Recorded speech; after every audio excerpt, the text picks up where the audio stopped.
I stood at my twin baby's funeral, my knees trembling so violently I thought they might give way beneath me. The air was thick with lilies and whispers, suffocating rather than comforting. Two tiny white caskets lay at the front of the church, and I couldn't take my eyes off them. My boys, Finnegan and Beckham, just 3 months old, lay inside.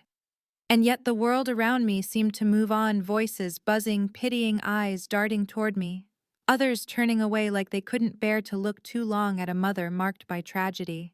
I thought the cruelty of losing them would be the worst pain of my life, but I was wrong, because at that funeral in front of family, neighbors, and strangers who claimed to mourn with me, my mother-in-law leaned forward, her pearl necklace catching the dim light, and spoke words that sliced deeper than any knife. God took them, Beatrix said loudly, her voice echoing against the wooden pews, because he knew what kind of mother they had. Her words landed like stones hurled at my chest, one after another, each one knocking the breath further from me.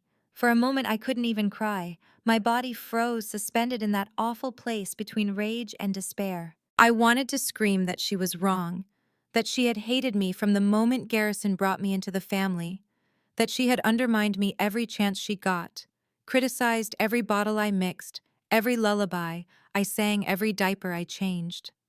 But grief had shackled my voice, and all I could do was stand there silently collapsing inside, while people around us began to nod and murmur. "She's right," someone whispered behind me. "Some women just can't handle multiple children," another agreed. And my husband, my own husband, Garrison, stood next to me like a stone statue, his suit pressed, his jaw clenched, his eyes fixed forward.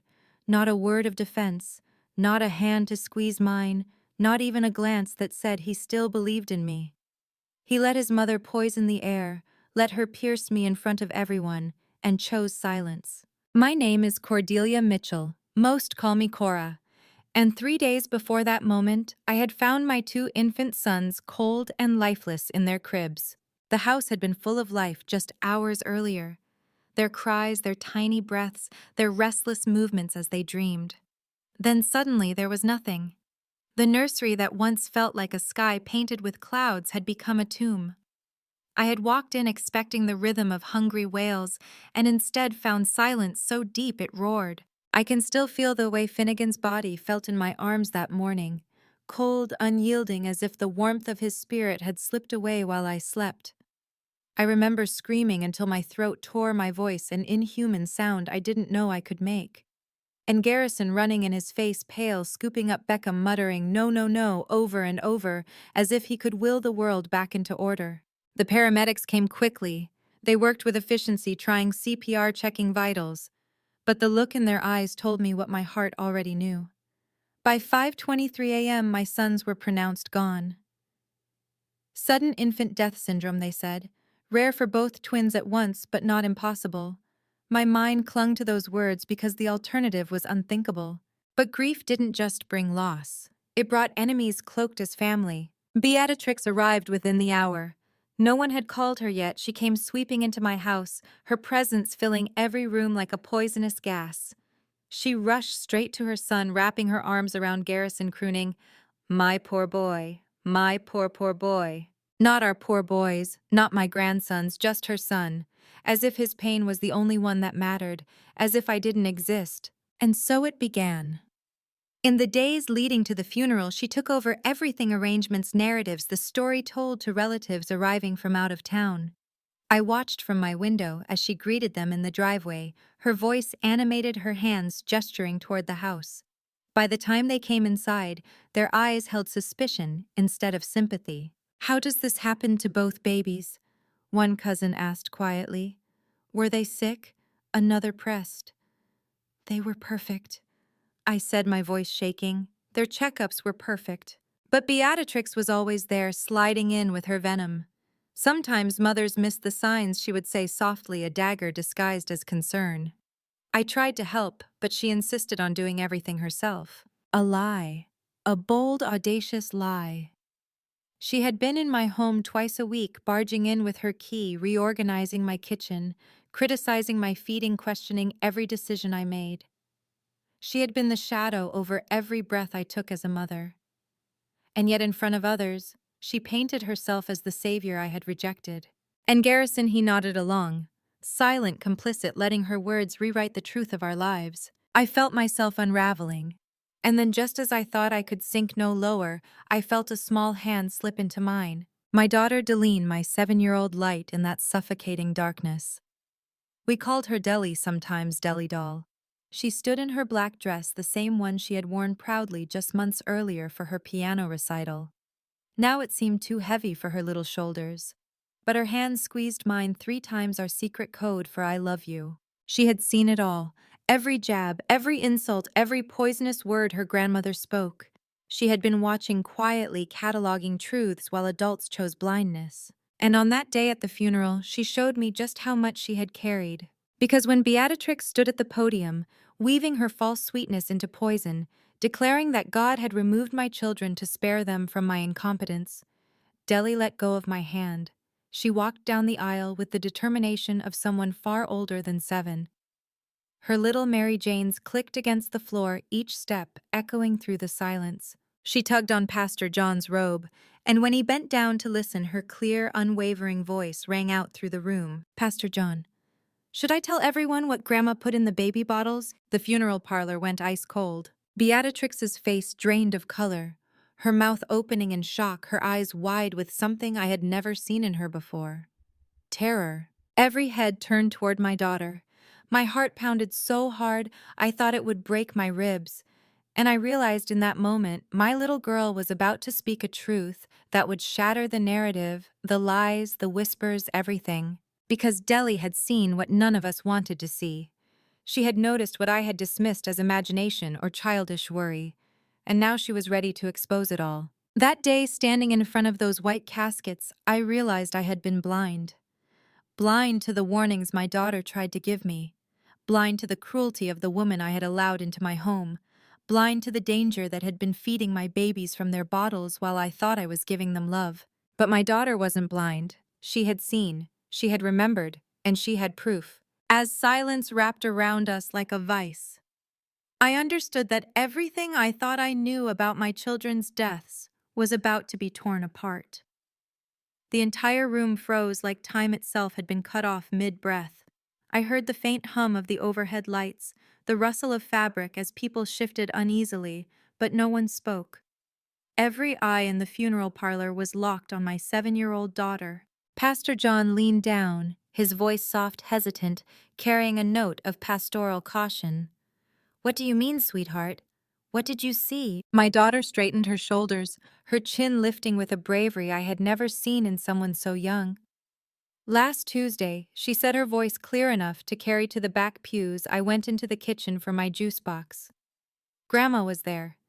She had Daddy's black work bag open on the counter. She was crushing pills from the bottles inside and putting the powder into Finn and Beck's milk. Gasps rippled across the room. I felt the ground tilt beneath me. My legs weakened and I grabbed the edge of the pew for balance. My breath snagged in my throat. Words. My daughter was using words that I couldn't comprehend, but at the same time they fit into every dark suspicion I had buried beneath the weight of grief. Beatrix's mask shattered instantly. The calm, pious grandmother who moments earlier had claimed to speak for God now erupted. Her voice was shrill, slicing through the silence. "You lying little brat!" she screamed, stepping forward as if she would lunge at my daughter. Pastor John moved quickly, shielding Deli with his own body, one arm outstretched. "Let the child speak," he commanded, his voice ringing with authority, his usually gentle tones suddenly unyielding. Deli didn't flinch, her eyes wide, honest and burning with truth, locked onto the crowd. She told me the medicine would help them sleep better. She said good grandmothers make sure babies don't cry too much because crying means the mother isn't doing her job right. She turned her face deliberately toward me, then toward the caskets. She told me Mommy needed to learn that babies should be quiet. The words tore through me like claws. My throat burned as if I'd swallowed fire. I staggered forward, whispering, "Oh God." But no sound carried. Garrison shot up from his seat beside me, his face twisted in disbelief, his lips parting like a man gasping for air after being underwater too long. "Deli baby," he stammered, "you must be confused. Grandma would never hurt your brothers." My daughter's reply came swift, steady, and unshakable. "I'm not confused, Daddy." And then she reached into the little black purse I had let her carry to the funeral, the one she insisted made her feel grown up. From it, she pulled out my old iPhone, the one I had given her months ago to play educational games. She unlocked it with nimble fingers and held it up for everyone to see. The screen illuminated her young face, her expression carved from both innocence and unbearable knowledge. She swiped through photos, her hands trembling only slightly. Then she held the phone up for Pastor John. Even from where I stood, I saw it, clear as daylight. A photo of Beatrix standing in my kitchen, prescription bottle in one hand, pill crusher in the other. Two baby bottles lined neatly on the counter in front of her. The room exploded with sound, gasps, whispers, a man muttering, "Oh my God," someone else outright crying. "There's more," Deli said, firmly swiping again. Another image appeared. The label on the pill bottle sharp and damning. It read sedative sample with Garrison's company name printed on the side. Another photo, Beatrix shaking the powder into one of the twins' bottles, her face twisted in focus. The crowd leaned forward, some even standing to see. I collapsed backward into the pew, my body unable to hold me upright. My father rushed from his seat, catching me just before I crumpled entirely. My mother was already on her phone, dialing with urgency, her face pale and hard as stone. Deli wasn't finished. She did it more than once, she said, her small voice carrying like a bell. I wrote it down every time. From her purse, she pulled out her little journal, its pink cover worn at the corners, pages bulging from use. She opened it with reverence and began to read aloud. Tuesday, May 15th. Grandma put medicine in Finn and Beck's bottles again. She said it was to help them sleep. She used more this time. She said babies who cry too much aren't strong. She flipped to another page, her voice steady despite the tears streaking her cheeks. Thursday, May 20th. Grandma told me the babies would sleep so hard tonight that nothing would wake them. She laughed when she said it. She said Mommy was too soft and needed to learn how real mothers make babies behave. The funeral parlor erupted. Shouts of horror, sobs of grief, cries of murder filled the air. Some relatives scrambled to their feet, their faces white with disbelief. Others wept openly, clutching one another. And there was Beatrix, her composure crumbling into something feral. She screamed over the noise, her voice jagged and unhinged.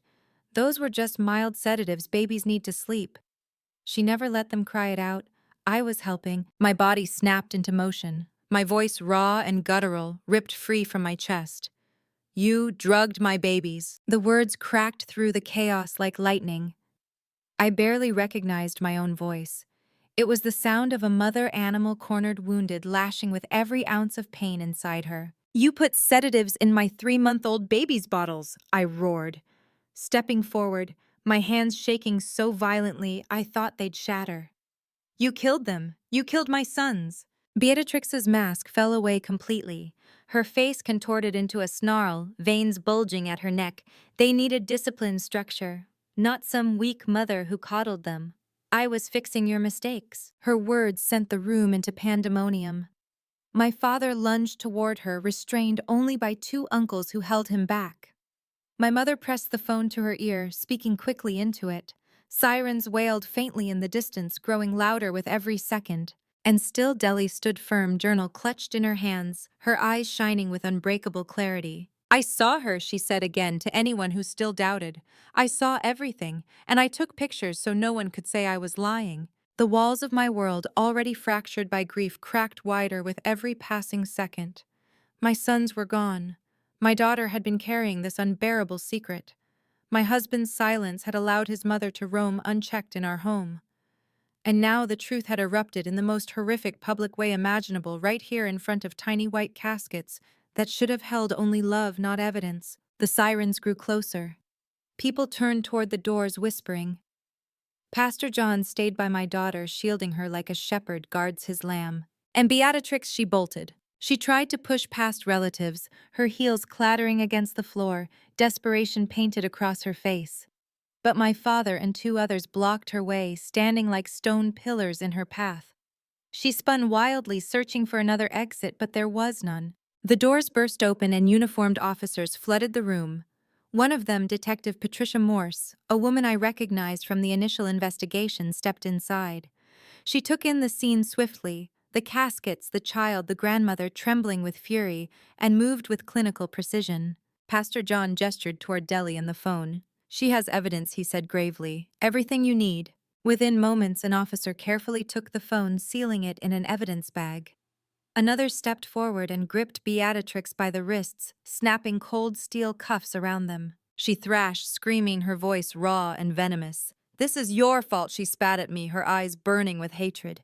"If you'd been a better mother, I wouldn't have had to step in." The sight of her being pulled handcuffed past the caskets of the babies she had poisoned, it seared into my mind like a brand. And in that moment, amid the chaos, I realized something terrifying and undeniable. My twins had not been stolen by fate, by randomness, by God's mysterious ways. They had been murdered by the woman who dared to call herself their grandmother. The police dragged my mother-in-law out of the funeral parlor in handcuffs, her voice shrieking above the sobs and whispers of stunned relatives. She twisted teeth bared her pearl necklace, gleaming wildly under the church lights as she spat venom with every step. "They needed discipline," she screamed, her heels scraping across the tiled floor. "They were too soft, too spoiled by a weak mother who didn't know how to raise children. I saved them from chaos." Her words clanged against my ears like church bells cracked in the storm. I wanted to cover my daughter's ears to shield her from the poison being hurled, but she stood with her chin lifted unshaken, her small fists clenched around her journal. That nightmarish moment branded itself into me. My boys lying cold in their caskets, my daughter clutching evidence of murder, my husband frozen like a man watching the foundation of his world split open. And me, torn apart, suspended between grief and rage, between relief at the truth finally coming to light and despair that the truth was worse than anything I had ever imagined. The police station became our second home over the next 72 hours. Detective Patricia Morse moved with a steadiness that soothed me even when her questions scraped raw wounds. She spoke to me gently, but with the firm precision of someone who had seen monsters cloaked in family before. A pediatric forensic team expedited toxicology testing on my boys. I remember sitting in that sterile room with my parents, my arms wrapped around myself, waiting for results that I already dreaded. When the medical examiner walked in, her face told me everything before she opened her mouth. Lethal levels of sedatives, both boys. The same medication identified on the pill bottles in Deli's photographs. Powerful sleep aids from Garrison's sample bag, never meant for children, especially not for 3-month-old infants. The dosage was staggering, enough to suppress their tiny respiratory systems until they simply stopped. The examiner's voice broke when she said it. This wasn't an accident. This was administration of a lethal dose. I doubled over, my body folding into itself. I don't remember hitting the floor, only the sound of my mother's cry. My father's arms catching me, the sterile scent of the room. My daughter stood quietly in the corner, her eyes too old, too knowing, silently witnessing yet another confirmation of what she had carried alone. Detective Morse revealed more as the investigation peeled layers away. Search history recovered from Beatrix's computer. Phrases like, "How much sedative for infants, babies who won't wake up, infant overdose, how much?" She had planned it. Not once, not in a single rash moment. She had escalated increasing doses week by week.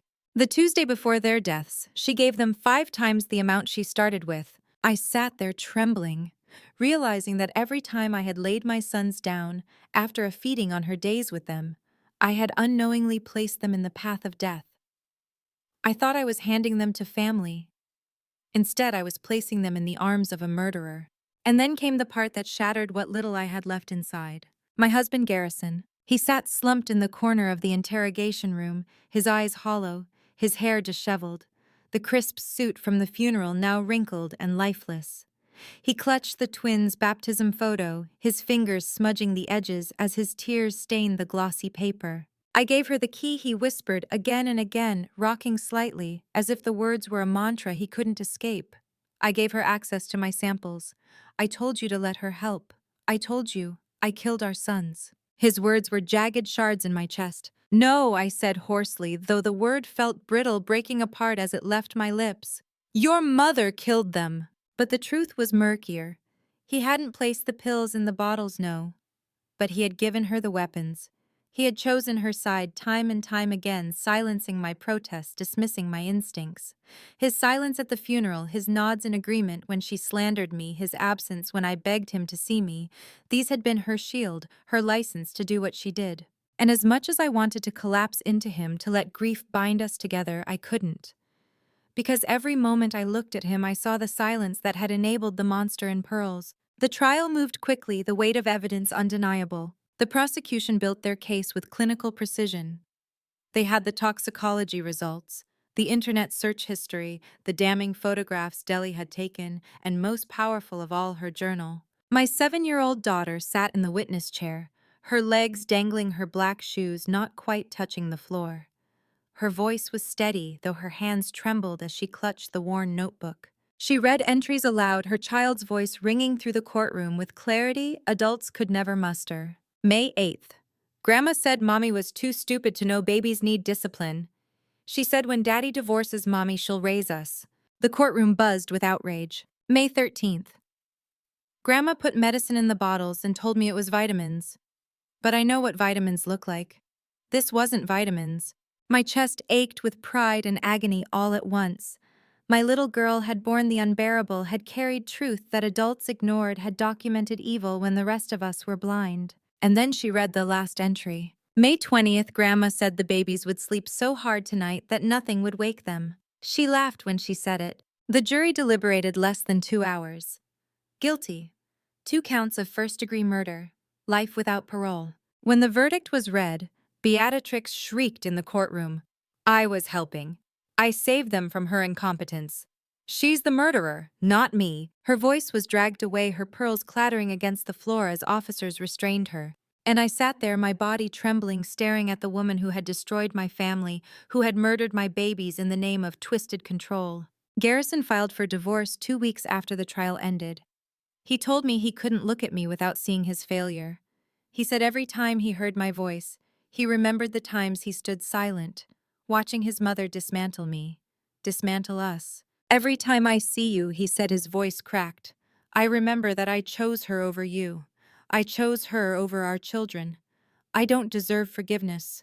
He was right, he didn't. He moved to California, sending checks, making video calls to Delhi twice a week. But the ghosts of our family followed him, and I knew they always would. 6 months later, I packed what remained of our lives into boxes and moved to Seattle with my daughter 10 minutes from my parents.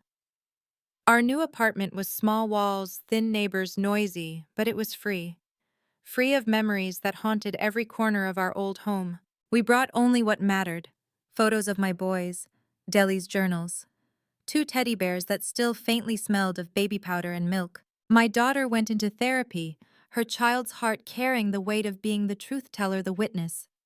Dr. Chen, her therapist, told me gently, "Your daughter didn't just save future victims, she may have saved you too." Children often see what adults refuse to acknowledge. She knew something terrible was happening long before you let yourself see it. And one night, as we sat at our small kitchen table, eating spaghetti from chipped bowls, Deli looked at me with those wise eyes and whispered, "Mom, do you think Finn and Beck know I tried to protect them?" I swallowed hard, pulling her into my lap.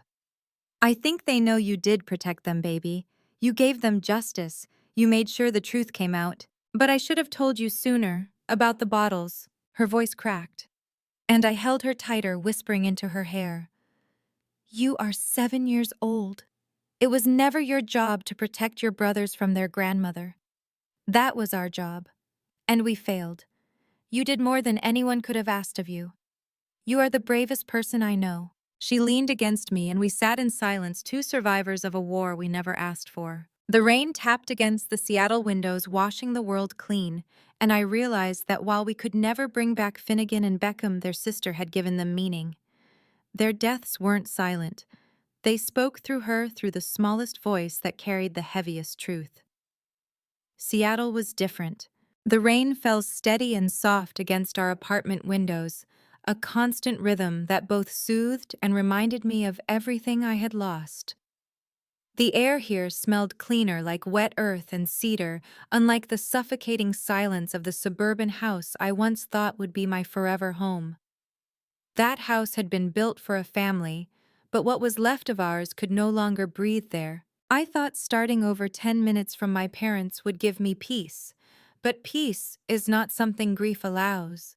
It comes in fragments in stolen moments, my daughter's laughter at a silly cartoon, my father's warm hand steadying my shoulder when my chest clenched with panic, my mother's quiet way of sliding tea in front of me without a word. But at night, when the apartment dimmed and the rain tapped against glass, I still saw their faces. Finnegan's tiny nose, Beckham's round cheeks. I still heard phantom cries in the shadows, and I still woke in a cold sweat, gasping, when dreams carried me back to that nursery and the silence that had devoured everything. The family I had once married into was gone from my life, scattered like ashes in a storm, but the scars they left were carved deep. Nyan, my sister-in-law, had tried to visit once after the trial. She stood at the door of our apartment building in Columbus while I was still packing, her face pale, her eyes rimmed red. I didn't know, she whispered, her voice shaking. Cora, I swear I didn't know. I had looked at her, really looked, and remembered the way she nodded amen at the funeral when her mother called me unfit. I remembered the way she dabbed her dry eyes with a handkerchief, pretending to cry while my daughter squeezed my hand to keep me from drowning. I remembered silence, complicity. You didn't want to know, I told her coldly, and then I shut the door. Uncle Clifford never tried to reach me. Perhaps shame devoured him, or perhaps he still believed the poisonous words of his sister. Either way, his absence was a gift. The rest of them melted away too. Relatives who had eaten at my table praised me as a mother, only to nod when Beatrix spread her venom. None of them called. None wrote. And I didn't miss them, because in truth they had already left me long before the trial when they chose whispers over compassion. It was my daughter who saved me from sinking entirely. She went to therapy twice a week with Dr. Chen, a woman with kind eyes and an unshakable calm that seemed to soothe the storm raging in both of us.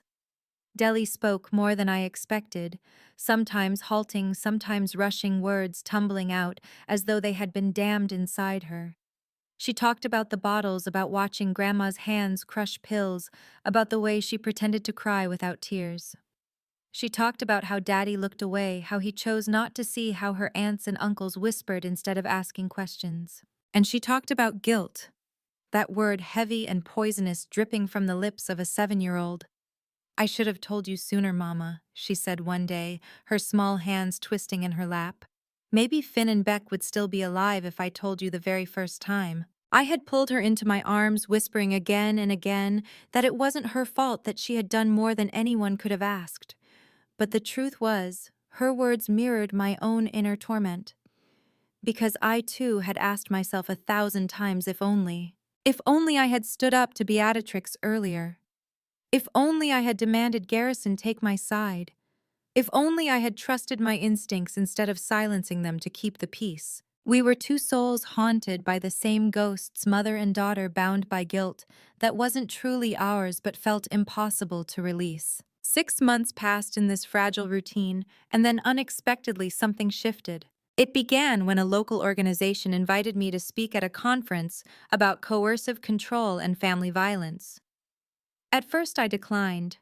What could I possibly offer anyone broken as I was?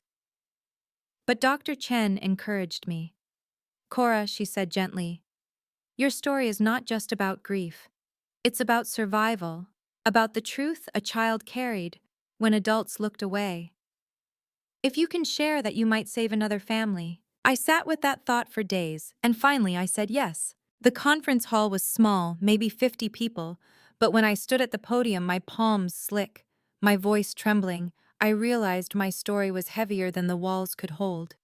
I began at the beginning, not with the funeral, not with the trial, but with the quiet erosion that had started years before. I told them about marrying into a family where my voice was always the smallest.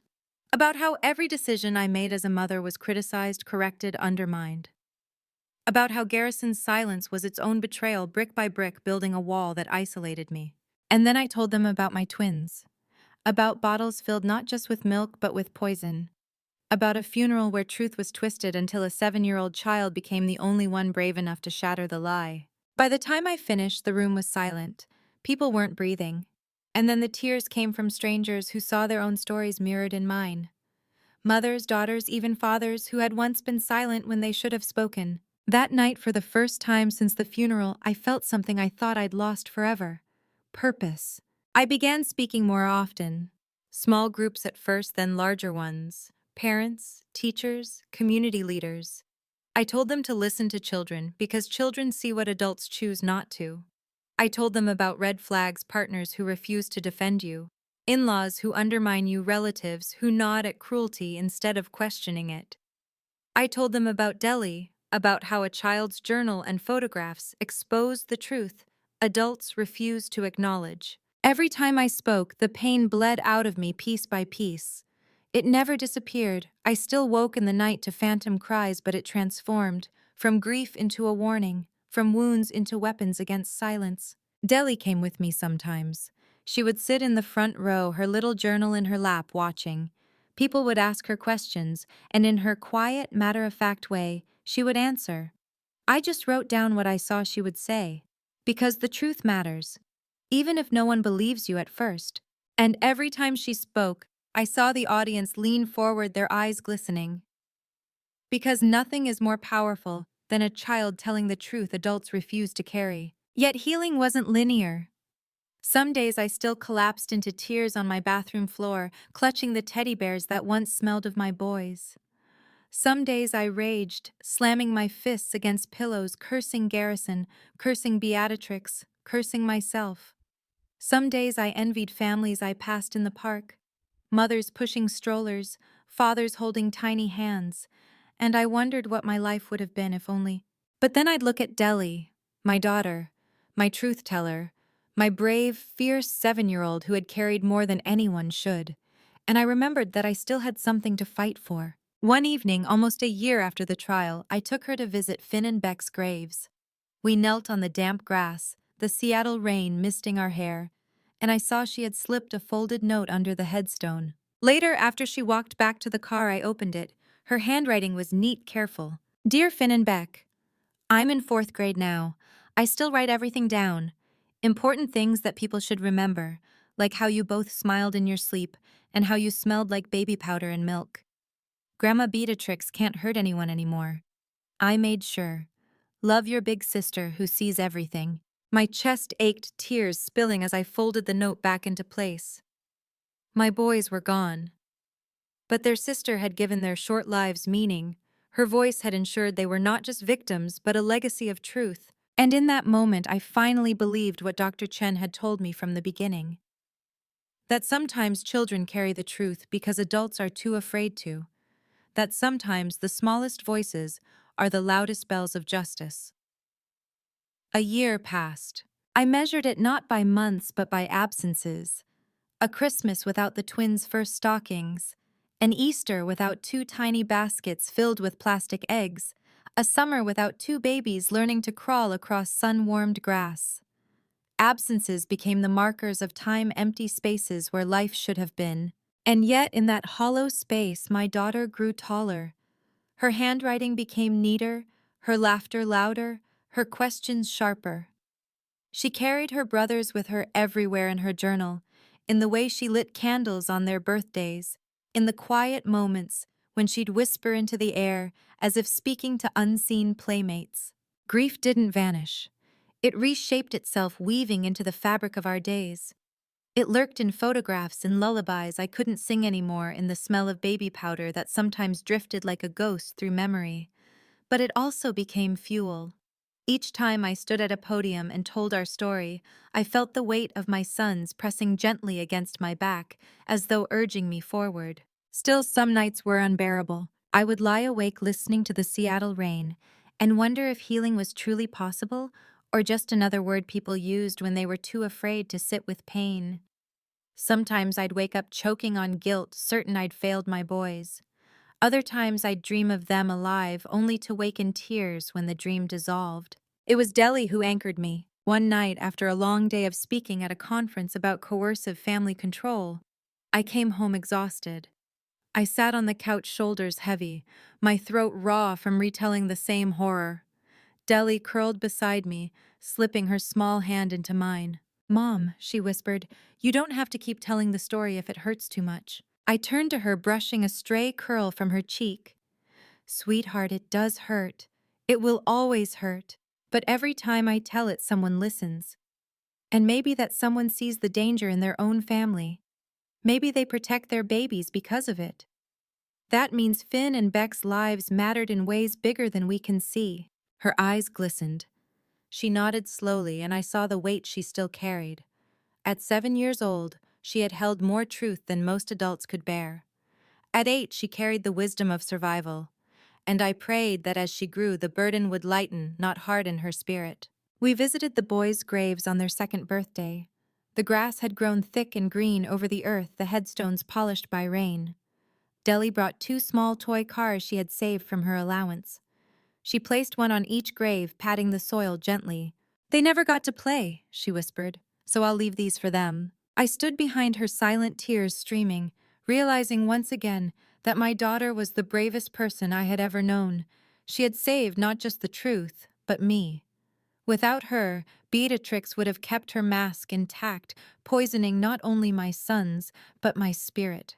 Without her, I might still be lost in silence, doubting myself, swallowed by guilt planted in me by a manipulative woman. I often thought of Beatrix rotting in prison. Life without parole. Even in her sentencing, she never admitted guilt. She screamed that I had ruined her life, that I was the unfit mother, that she had only been trying to help. But the world saw her mask ripped away, and I no longer felt her shadow on me. What haunted me more was Garrison. He called sometimes, his voice thin over the line, speaking to Deli, as if nothing had shattered between us. He'd ask about school, about piano lessons, about her favorite books.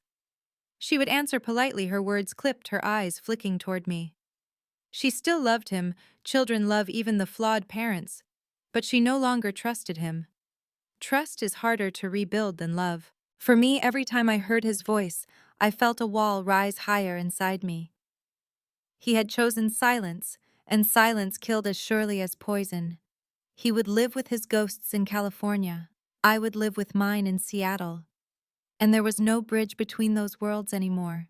But through the ache, through the brokenness, I found a kind of clarity. I learned that families are not defined by blood, but by who stands beside you when the world crumbles. My parents who never wavered. My daughter who spoke truth when every adult stayed silent. Strangers at conferences who hugged me after hearing our story.